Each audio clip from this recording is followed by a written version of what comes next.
Isu pembinaan sekolah Tamil Sungai Bakap terus berlarutan selepas Menteri Pendidikan Fadlina Siddiq menyatakan projek itu hanya akan diberi perhatian selepas kes mahkamah selesai.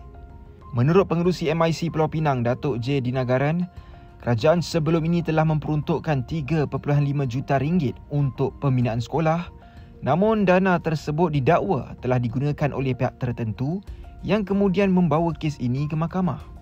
Beliau mempersoalkan adakah adil pelajar dan penduduk perlu menunggu bertahun-tahun sehingga kes ini selesai dan mempersoalkan nasib pembinaan sekolah tersebut sekiranya kes itu berlanjutan atau dibawa ke Mahkamah Rayuan.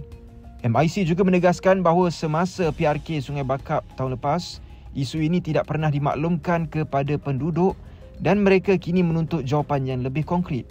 Untuk itu, MIC berharap Ahli Parlimen Nibong Tebal dapat mencari jalan penyelesaian segera demi kepentingan pelajar dan penduduk setempat.